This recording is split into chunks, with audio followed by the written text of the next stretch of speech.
Hi കൂട്ടുകാരെ, നമസ്കാരം. എന്തൊക്കെ വിശേഷം? എല്ലാവരും സുഖമായിരിക്കണമെന്ന് വിചാരിക്കണം. ഞാനും ഇവിടെ സുഖമായിരിക്കണു. അപ്പോൾ ഇന്ന് വൈകുണ്ഠ ഏകാദശി അല്ലെങ്കിൽ സ്വർഗവാതിൽ ഏകാദശി, രണ്ടും ഒരു ഏകാദശി തന്നെയാണ്. അപ്പോൾ രണ്ട് പേരിലും അറിയപ്പെടുന്നുണ്ട് അല്ലേ? അപ്പം ഇന്ന് ആ ഏകാദശിയാണ്. എത്ര പേര് ഏകാദശി വ്രതം എടുത്തിട്ടുണ്ട്? ഞാൻ എടുത്തിട്ടുണ്ട് കേട്ടോ. അപ്പോൾ ഏകാദശി എന്ന് പറയുമ്പോൾ നമ്മൾ മാസത്തിൽ 2 പ്രാവശ്യം വരും, അതായത് 15 ദിവസം കൂടുമ്പോൾ വരും.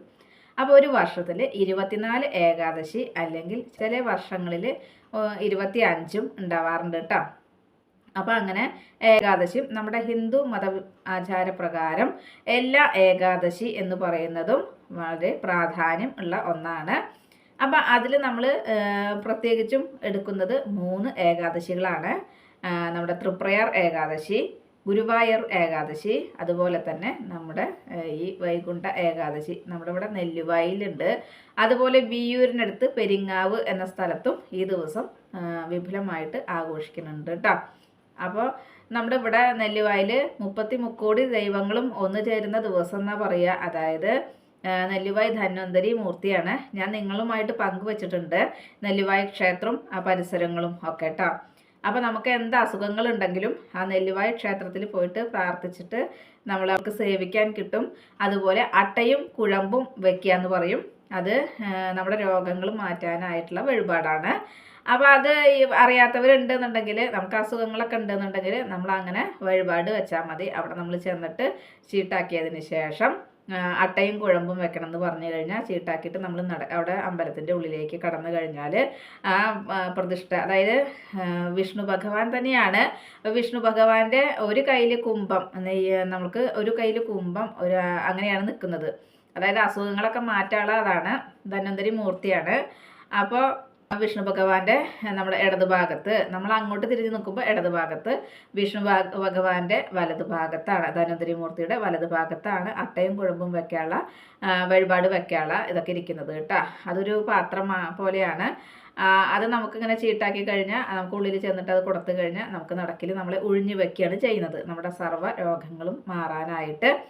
അപ്പോൾ അതറിഞ്ഞത് കൊണ്ടാണ് ഞാൻ നിങ്ങളുമായിട്ട് പങ്കുവെക്കുന്നത്. അതുപോലെ അവിടെ വിശേഷാൽ വഴിപാടുകളൊക്കെ ഉണ്ട്, മുക്കുടി സേവിക്കാനുണ്ട്, അതുപോലെ അപ്പം അട അങ്ങനെയൊക്കെ വഴിപാടുകളുണ്ട് കേട്ടോ. അപ്പോൾ ഇന്നത്തെ ദിവസം നമ്മൾ ഗുരുവായൂർ ഏകാദശിക്കൊക്കെ ഭക്ഷണം, ഗുരുവായൂരും തൃപ്രയാറൊക്കെ ഭക്ഷണം കിട്ടുന്നത് പോലെ തന്നെ ഇന്നത്തെ ദിവസം അവിടെ എല്ലാവർക്കും വ്രതം എടുക്കുന്നവർക്കൊക്കെ ഗോതമ്പ് കഞ്ഞിയോ അല്ലെങ്കിൽ ഗോതമ്പ് ചോറോ അങ്ങനെയൊക്കെ കൊടുക്കുന്നുണ്ട് കേട്ടോ. അപ്പോൾ ക്യൂ നിന്ന് അതൊക്കെ ഭക്ഷിച്ചിട്ട് നമ്മൾ അവിടുന്ന് തൊഴുത് പോരുന്നവരും ഉണ്ട്. അപ്പോൾ സൗകര്യമുള്ളവർക്കൊക്കെ പോകാൻ പറ്റുവെച്ചാൽ അങ്ങനെ പോയിട്ട് അവിടുന്ന് ഭക്ഷണം കഴിച്ചിട്ട് പോരൂല. പിന്നെ നമ്മൾ വ്രതം എടുക്കുമ്പോൾ, ഏകാദശി ആയിക്കോട്ടെ, നമ്മൾ വ്രതം എടുക്കുമ്പോൾ ശരിക്കും പറഞ്ഞാൽ തലേ ദിവസം മുതൽ നമ്മൾ തുടങ്ങണം എന്നാ പറയാം. അതായത് തലേ ദിവസം ഒരിക്കൽ ഊണ്, അതായത് ഉച്ചയ്ക്ക് ഊണ് കഴിച്ച് രാത്രി നമ്മൾ അരിയാഹാരം കഴിയുന്നതും ഒഴിവാക്കിയിട്ട് നമ്മൾ വ്രതം തുടങ്ങിയിട്ട് പിറ്റേ ദിവസം രാവിലെ ഇതുപോലെ തന്നെ നേരത്തെ നമ്മൾ കുളിച്ചതിന് ശേഷം വെള്ളം പോലും കുടിക്കാൻ പാടുള്ളൂ അല്ലേ, അങ്ങനെ വ്രതങ്ങളൊക്കെ നോൽക്കുമ്പോൾ. അങ്ങനെ കുളിച്ചതിന് ശേഷമാണ് നമ്മൾ ഉള്ളി, ഞങ്ങളുടെ നാട്ടിൽ, നിങ്ങളുടെയൊക്കെ അവിടെ എങ്ങനെയാണെന്ന് എനിക്കറിയില്ല, നമ്മളിവിടെ ഉള്ളിയൊന്നും കൂട്ടില്ല. ഈ ഏകാദശി തോൽക്കുന്നതിന് ഉള്ളി കൂട്ടില്ല കേട്ടോ, ഉള്ളി ഉഴുന്ന് ഒന്നും കൂട്ടില്ല. അപ്പം നമ്മൾ റവ ഉപ്പുമാവൊക്കെ ഉണ്ടാക്കുകയാണെന്നുണ്ടെങ്കിൽ വെറുതെ കടുക് പൊട്ടിച്ചിട്ട് പച്ചമുളകും ഇഞ്ചിയും കുനുകുനുക്കിന് അരിഞ്ഞതിന് ശേഷം എണ്ണയിൽ മൂപ്പിച്ച് കറിവേപ്പിലൊക്കെ ഇട്ട് നമ്മൾ സാധാരണ ഉപ്പുമാവ് ഉണ്ടാക്കുന്ന പോലെ റവ കൊണ്ട് ഉപ്പുമാവ് ഉണ്ടാക്കും. അത് പഴം എന്തെങ്കിലുമൊക്കെ കൂട്ടിയിട്ട് കഴിക്കാം. അതുപോലെ ഉച്ചയ്ക്ക് ഗോതമ്പ് കഞ്ഞി അങ്ങനെ കഴിക്കുന്നവരുണ്ട്. പിന്നെ വൈകിട്ട് നമ്മൾ എന്തെങ്കിലും ലഘുവായിട്ട് വല്ല പഴങ്ങളും കഴിക്കുക, അങ്ങനെ എന്തെങ്കിലും ചെയ്യും. അല്ല, നിങ്ങൾ പൂർണ്ണമായും ഉപവസിക്കുകയാണെന്നുണ്ടെങ്കിൽ വെള്ളം പോലും കുടിക്കാതെ നമ്മൾ വ്രതം എടുക്കാം. അതും അല്ലെങ്കിൽ നമ്മൾ വെള്ളം കുടിക്കാം. അതുപോലെ എന്തെങ്കിലും പഴവർഗ്ഗങ്ങൾ കഴിച്ചിട്ടും എടുക്കുന്നവരുണ്ട് കേട്ടോ. അപ്പോൾ പൂർണ്ണമായും ഉപവസിക്കുന്നതാണ് നല്ലതെന്ന് പറയും. പക്ഷേ ഇന്നത്തെ കാലത്ത് ഓരോരുത്തർക്കും ആരോഗ്യത്തിന് പലവിധ പ്രശ്നങ്ങളും ഉള്ളത് കൊണ്ട് ആരോഗ്യം നോക്കിയിട്ട് വേണം നമ്മൾ ഉപവസിക്കാനൊക്കെ. അപ്പോൾ അതുകൊണ്ട് ഇതുപോലെ ഗോതമ്പ് കഞ്ഞിയോ അല്ലെങ്കിൽ റവ കൊണ്ട് ഉപ്പുമാവോ എന്തെങ്കിലുമൊക്കെ ഉണ്ടാക്കി കഴിക്കാം. അതുപോലെ നമ്മൾ ഏകാദശി വ്രതം എടുക്കുന്നവർ പപ്പടം ഒന്നും കഴിക്കില്ല കേട്ടോ. ഉഴുന്നുള്ളതല്ലേ, ഉഴുന്നൊക്കെ മാംസാഹാരങ്ങൾ പെട്ടതാന്ന് പറഞ്ഞിട്ട് പണ്ട് മുതൽ നമ്മൾ മരിച്ച സമയത്തൊക്കെ പോലെ ഉള്ള സമയത്തൊക്കെ ഭക്ഷണം കഴിക്കുമ്പോൾ ഇഡ്ഡലിയും ദോശ ദോശയൊന്നും ഉണ്ടാക്കിയിട്ടുണ്ടായിരുന്നില്ല. ഇന്നൊക്കെ ഉണ്ടാക്കണുണ്ട് എന്ന് പറയുന്നുണ്ട്. അതുപോലെ മല്ലിപ്പൊടി മസാലകളൊന്നും ഉപയോഗിച്ചിട്ടുണ്ടായിരുന്നില്ല. അപ്പോൾ ഓരോന്നിനും അതിൻ്റേതായ ചിട്ടകളും രീതികളും ഉണ്ട്.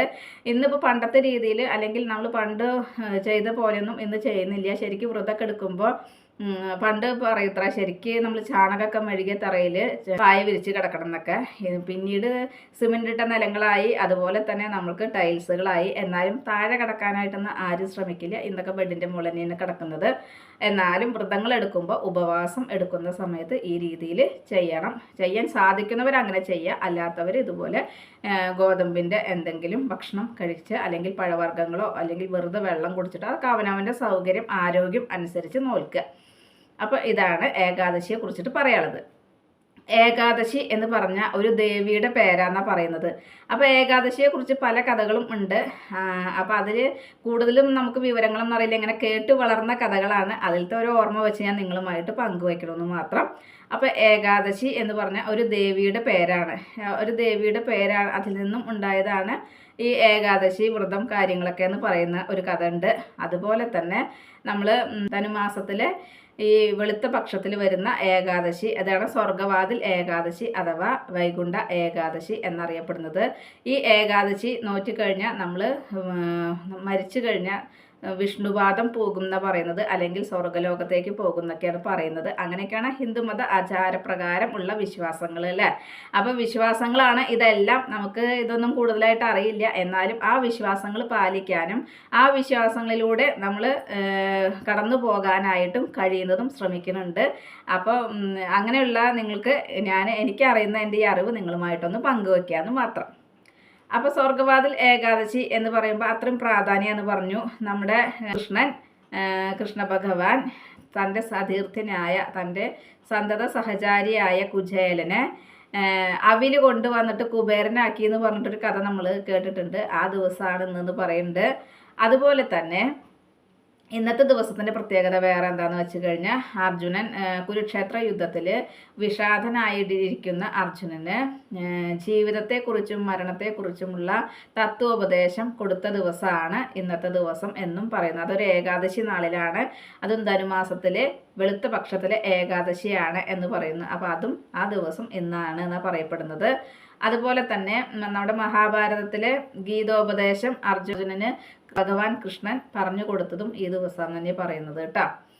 അപ്പോൾ ഇതൊക്കെ ഉൾക്കൊണ്ട പ്രാധാന്യമുള്ള ഒരു ദിവസമാണ് നമ്മുടെ ഈ ധനുമാസത്തിലെ വെളുത്ത പക്ഷത്തിലെ ഏകാദശി, സ്വർഗവാതിൽ ഏകാദശി അഥവാ വൈകുണ്ഠ ഏകാദശി. അപ്പോൾ കഴിയുന്നതും ഈ ദിവസം നമ്മൾ വ്രതമൊക്കെ എടുത്തു രാവിലെ കുളിച്ച് കഴിഞ്ഞിട്ട് നമ്മൾ ഏതെങ്കിലും വിഷ്ണു ക്ഷേത്രത്തിലേക്ക് പോവുകയാണെന്നുണ്ടെങ്കിൽ അവിടുത്തെ പൂജകളോ അല്ലെങ്കിൽ നമ്മൾ കുറച്ച് സമയമൊക്കെ തൊഴുതതിന് ശേഷം പുറത്തേക്ക് ഇറങ്ങി വരുമ്പോൾ നമ്മൾ കടന്നു വന്ന വാതിൽ കൂടെ കിടക്കാതെ മറ്റൊരു വാതിലൂടെ പുറത്തേക്ക് കടക്കണം എന്നുള്ളതാണ് പറയുന്നത്. അപ്പം നമ്മൾ സ്വർഗവാതിൽ കടന്നു എന്നുള്ളത് അത്ര വിശ്വാസം.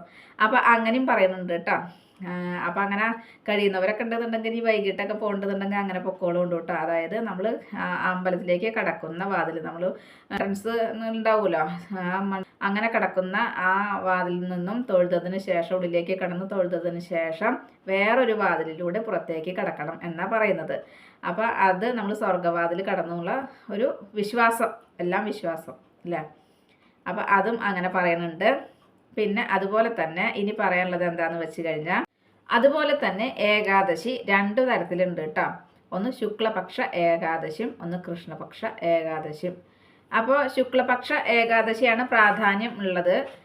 ശുക്ലപക്ഷ ഏകാദശിക്കാണ് നമ്മൾ ഏകാദശി വ്രതങ്ങളും കാര്യങ്ങളൊക്കെ എടുക്കുന്നത് കേട്ടോ. പിന്നെ ശുക്ലപക്ഷം കൃഷ്ണപക്ഷം എന്ന് പറഞ്ഞു. ആ കൃഷ്ണപക്ഷ ഏകാദശി നമ്മൾ സാധാരണ നോൽക്കാറില്ല എന്ന് പറയുന്നുണ്ട്. പക്ഷെ എല്ലാ ഏകാദശികളും നോൽക്കുന്നവരും ചിലപ്പോൾ അത് നോൽക്കുന്നുണ്ടായിരിക്കും. മുനിമാരൊക്കെയാണത് നോൽക്കുക എന്നുള്ളതാണ് പറയപ്പെടുന്നത്. നമുക്കറിയില്ല, അതിനെക്കുറിച്ചിട്ടൊന്നും എനിക്കറിയില്ല. പിന്നെ ഈ ഏകാദശി വ്രതത്തിനെ കുറിച്ച് നമുക്ക് വേറൊരു കഥയും കേൾക്കുന്നുണ്ട് കേട്ടോ. അപ്പോൾ ഏകാദശി വ്രതത്തിനെ കുറിച്ചിട്ട് ഒരു കഥ, ആ കഥ എന്താന്ന് പറഞ്ഞു കഴിഞ്ഞാൽ, ഏകാദശി എന്ന് പറഞ്ഞ ഒരു ദേവിയുടെ കഥയാണ്. അപ്പോൾ മുരാരി എന്ന് പറഞ്ഞ ഒരു അസുരനും അദ്ദേഹത്തിൻ്റെ പിതാവും ദേവേന്ദ്രന്റെ ലോകമായ ഇന്ദ്രലോകത്ത് ആരുമില്ലാതിരുന്ന സമയത്ത് ആ ഇന്ദ്രലോകം പിടിച്ചടക്കിയ അസുരന്മാരെ കയ്യിൽ നിന്നും ഇന്ദ്രലോകം തിരിച്ചു പിടിക്കാനായിട്ട് എന്ത് ചെയ്യേണ്ടു എന്നറിയാതെ വിഷമിച്ചിരിക്കുന്ന ദേവന്മാര് ഒത്തുചേർന്ന് ശിവഭഗവാനോട് ചെന്ന് പരാതിപ്പെടുകയും ശിവഭഗവാൻ അവരോട് മറുപടി പറഞ്ഞത് എന്താന്ന് വെച്ച് കഴിഞ്ഞാൽ വൈകുണ്ഠത്തിൽ പോയി വിഷ്ണു ഭഗവാനെ കണ്ട് സങ്കടം ഉണർത്തിക്കാനാണ് പറഞ്ഞത്.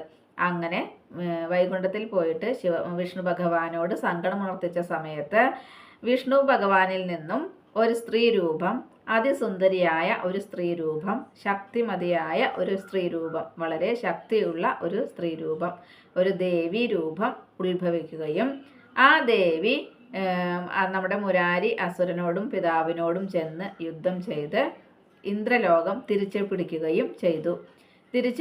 ഇന്ദ്രലോകം തിരിച്ചു പിടിച്ച് ദേവന്മാർക്ക് കൊടുത്തു. അപ്പോൾ ദേവന്മാർക്ക് അതീവ സന്തുഷ്ടരായ ദേവന്മാർ ദേവിയോട് ചോദിച്ചു, എന്താണ് ചെയ്യേണ്ടത്, തിരിച്ച് ഞങ്ങൾ എന്താണ് ചെയ്യേണ്ടത് എന്ന് ചോദിച്ചപ്പോൾ ദേവി പറഞ്ഞു, എൻ്റെ പേരിൽ ഒരു വ്രതം ഉണ്ടാക്കണം എന്ന് പറഞ്ഞു. അതായത് ഏകാദശി നാളിലായിരുന്നു അത്ര ഈ ദേവി ഉണ്ടായത്. അപ്പം അതുകൊണ്ടാണ് ഏകാദശി എന്ന പേര് വന്നത്. അത് ഈ വൈകുണ്ഠ ഏകാദശി ആയിരുന്നു അത്ര. അതായത് ധനുമാസത്തിലെ വെളുത്ത പക്ഷത്തിലെ ഏകാദശി ദിവസമാണ് ആ ദേവി ഉണ്ടായത്. അപ്പം അതുകൊണ്ട് ആ ദേവിയുടെ പേര് ഏകാദശി എന്നാണ്. അപ്പം ആ ഏകാദശി ദേവിയുടെ പേരിന് ആ ദേവിയുടെ ഓർമ്മയ്ക്കായിട്ട് ഒരു വ്രതം ഉണ്ടാക്കണം എന്നാണ് ദേവി പറഞ്ഞത്. ആ വ്രതമാണ് ഏകാദശി വ്രതം എന്ന് ആഘോഷിക്കുന്നത്. അതായത് വൈകുണ്ഠ ഏകാദശി അഥവാ സ്വർഗവാതിൽ ഏകാദശി. അപ്പോൾ ആ വ്രതം നോൽക്കുന്നവർക്കെല്ലാം മോക്ഷം കിട്ടും എന്നാണ് പറയുന്നത്. നോൽക്കാത്തവർക്ക് അതിൻ്റെതായ ദോഷങ്ങളും സംഭവിക്കും എന്നും പറഞ്ഞു അത്ര. അങ്ങനെ ദേവി പറഞ്ഞു എന്നുള്ളതാണ് പറയുന്നത്.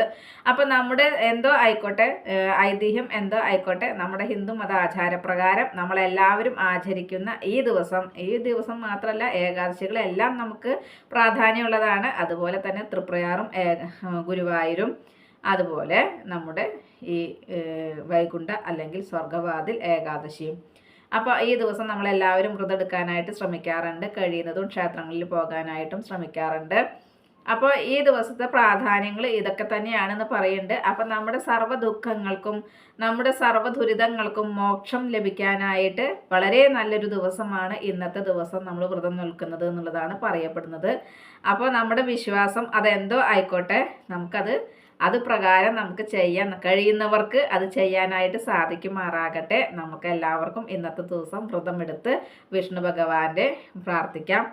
പിന്നെ ഈ വ്രതം നോൽക്കുന്ന ദിവസം സാധാരണ രീതിയിൽ ഞാൻ പറഞ്ഞ പോലെ തന്നെ ഉപവാസമാണ് വേണ്ടത്. നമ്മൾ വായ തുറക്കുന്നത് ഭഗവാന്റെ നാമം ചൊല്ലുന്നതിന് വേണ്ടിയും അതുപോലെ തന്നെ നമ്മൾ ഉപവാസമായിട്ട് ഇരുന്നിട്ടും വേണം ഇന്നത്തെ ദിവസം കഴിയാന്നാ പറയുക. അതായത് ഏകദേശം ഒരു മൗനവ്രതം പോലെയൊക്കെ തന്നെ. അങ്ങനെയൊന്നും കടുത്ത രീതിയിൽ ഇപ്പോൾ ആരും എടുക്കാനൊന്നും പറ്റൂല, നമുക്ക് സാധിക്കൂല. എന്നാലും നമ്മൾക്ക് കഴിയുന്ന രീതിയിൽ നമുക്ക് വ്രതം എടുത്ത് എല്ലാവർക്കും നമ്മുടെ വിഷ്ണു ഭഗവാന്റെ അനുഗ്രഹം ഉണ്ടാകട്ടെ എന്ന് ഞാൻ പ്രാർത്ഥിച്ചുകൊണ്ട് ഇന്നത്തെ എൻ്റെ വീഡിയോ ഇത്രക്കേ ഉള്ളൂ. എൻ്റെ കൂട്ടുകാർക്ക് ഇഷ്ടമായി ഉണ്ടാവുമെന്ന് വിചാരിക്കണം. ഇഷ്ടപ്പെട്ട് കഴിഞ്ഞാൽ ലൈക്ക് ചെയ്യുക, ഷെയർ ചെയ്യുക. അതുപോലെ പുതിയതായി കാണുന്ന ഏതെങ്കിലും കൂട്ടുകാരുണ്ടെങ്കിൽ സബ്സ്ക്രൈബ് ചെയ്യാൻ മറക്കരുതേ. അടുത്തൊരു വിശേഷമായി വേഗത്തിൽ വരുന്നതാണ്. അതുവരേക്കും നന്ദി, നമസ്കാരം. നിങ്ങളുടെ സ്വന്തം ജോ. വീണ്ടും കാണാം. Bye, see you. അപ്പോൾ ഒരുപാട് പേർക്ക് ചിലപ്പോൾ ഈ ഐതിഹ്യങ്ങൾ അറിയാത്തവരുണ്ടായിരിക്കാം, അറിയുന്നവരും ഉണ്ടായിരിക്കാം. എന്നാലും എനിക്കറിയാവുന്ന ഈ വിവരം ഞാൻ എൻ്റെ കൂട്ടുകാരുമായിട്ടൊന്ന് പങ്കുവെച്ചു എന്ന് മാത്രം. അപ്പോൾ എന്തെങ്കിലും തെറ്റുകുറ്റങ്ങളൊക്കെ ഉണ്ടെന്നുണ്ടെങ്കിൽ സദയം നിങ്ങൾ പൊറുക്കുക, നിങ്ങളുടെ അഭിപ്രായം നിങ്ങൾ അറിയിക്കുക. Okay, by.